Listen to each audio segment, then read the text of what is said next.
When we look at designing development centers, so of course we have competencies, we have roles defined, we have what is critical, what is a critical factor for success of individuals. We have a lot of conversations with managers, with job holders, incumbents, uh, and also what is the end state that we're looking for these individuals to develop into.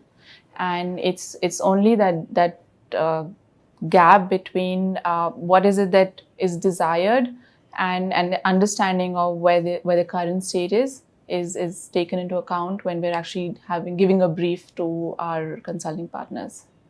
First of all, it's a very big departure from the traditional way of looking at development centers. And honestly, the first time we actually sent out links, they were actually overlooked. It went into spam. People were really confused as to what this is to be, what's to be done. There were people who came back to us that, is it a practice session? People are very used to, a model where you get everybody huddling, in one location, and then there's a 2-day exhaustive session going on. People look quite also intimidated and stressed. But here you were, doing your bit individually, self-paced, any time of the day, different countries, different locations, different time zones. So it was a very interesting model to work with. Like I would just repeat, it was a big departure. So initially it took us a little bit of time to get to that. But overall, I think for us, this model has really worked out well, because as an organization, we are geographically very, very widely spread. And for me to get everybody together at one location is always a challenge.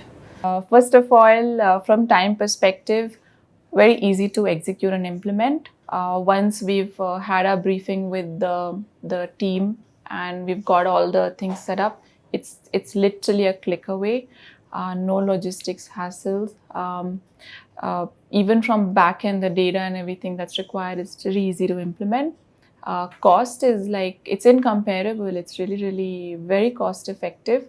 And also, what I really appreciate is that the reports come out fairly quickly, and also the calibration session is something that's interesting about. So at least, at least that's what we experienced, where we had your consultants actually walk people through the reports and, go through it. So they understood that as well. Looking at the way organizations are moving, looking at the way we're actually really, really becoming a technology and digital, space is really taking over.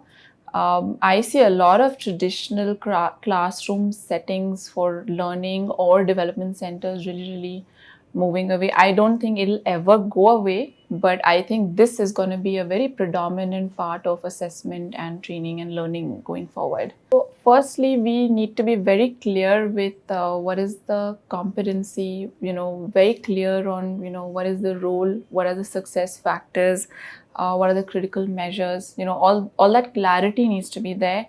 Your organization needs to be very ready to have, to accept this format of learning and development. So which also means, preparing, your employees to embrace this kind of format or way of style of learning is key to this, to success of these kind of centers.